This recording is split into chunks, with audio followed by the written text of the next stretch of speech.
Fio Neymar. Boa sorte pra seleção brasileira. Boa sorte ao jogador.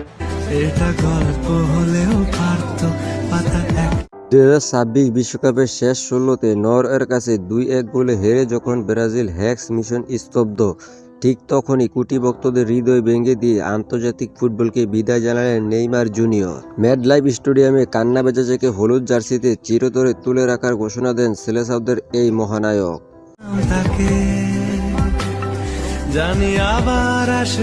কিন্তু নেইমারের এই আকস্মিক বিদায় মেনে নিতে পারছেন না ব্রাজিলের রাষ্ট্রপ্রধান। ব্রাজিলের প্রধানমন্ত্রী লুলা দা সিলভা এক আবেগঘন ভিডিও বার্তা নেইমারের অবসরের ব্যঙ্গে আবারও জাতীয় দলে ফেরার অনুরোধ জানিয়ে তিনি বলেন, Fio Neymar.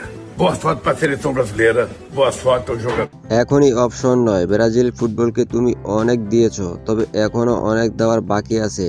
নিজেকে তৈরি করো, আমরা তোমাকে 2030-এর বিশ্বকাপে দেখতে চাই। প্রধানমন্ত্রীর এই এক বার্তায় পুরো ফুটবল বিশ্বের তোলপাড় শুরু হয়ে গেছে। জাতীয় দলের হয়ে 130 ম্যাচে নেইমারকে আর হলুদ জার্সিতে দেখবো না ভাই, এটা কষ্টের।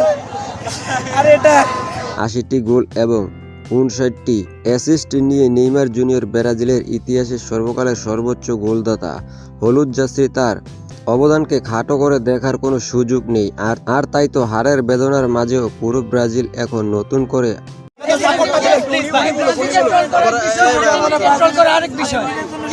আশায় বুক বাঁচছে, হয়তো প্রিয় 10 নম্বর জার্সিধারী আবারও মাঠ মাতাতে ফিরে আসবেন। লুলা দা সিলভার এই অনুরোধ কি নেইমারের মন গলাতে পারবে? প্রিয় দর্শক, আপনার কি মনে হয়, নেইমার জুনিয়র কি প্রধানমন্ত্রীর কথা রেখে 2030 বিশ্বকাপে আবারও সম্মানিত মুখরিত করবে ফুটবল বিশ্বকে?